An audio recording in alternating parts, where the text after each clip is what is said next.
Over the centuries, botanical art has had a serious role because for so many years it was the only way of recording a plant's structure and characteristics. And even now, eminent botanists still prefer to illustrate their work with drawings rather than photographs because they are so much more informative. Accurate drawing is really important. We will show you how to look at your subject, how to get it down on paper, and the different pencil marks that you can use to show light and shade and pattern and texture. One of the most important colours for a botanical artist is green, and we will show you a handy way of mixing and recording every green that you will ever need. We will also look at some of the things that can go wrong and ways to avoid making these common mistakes. Oh, it's my turn now. I'm going to show you a way of mixing greens and storing what you've painted, recording your greens. And to do this, I've ruled out 12 small boxes, and I'm going to use lemon yellow and cobalt. I've got some lemon yellow mixed up here in this section of my palette, and I've got some cobalt mixed up next to it. I'm going to take enough lemon yellow on my brush to paint in very quickly and carefully the first square here. You don't have to be too finicky about this, but it's quite nice to stay within the lines if you can.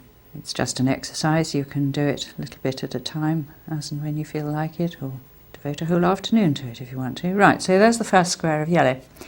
What I do then is take a small amount of blue on my brush and mix it in with the yellow. So I now have a rather acid greeny yellow colour.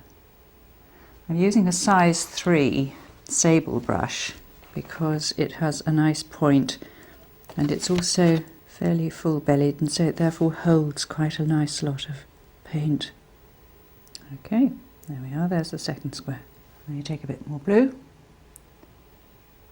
mix it up with the yellow, and paint the next square. As you can see, I'm slowly working my way from left to right, and each time I'm just putting a little bit more blue into the paint, so that hopefully by the time we reach the end it'll be pure blue. So there we are. There is basically the range of greens that you can get if you mix lemon yellow and cobalt blue. So, having done that much, take your own paint box and try mixing lemon yellow with ultramarine, which is that one, or French ultramarine, or possibly even cerulean. So lemon yellow mixed with each of those blues in exactly the same way as I've done here. Label them, yellow at this end, blue at that end. And then try a different yellow. Try Indian yellow and mix it with this blue, then this, then this, then this, then this, and have another page of Indian yellow with different blues.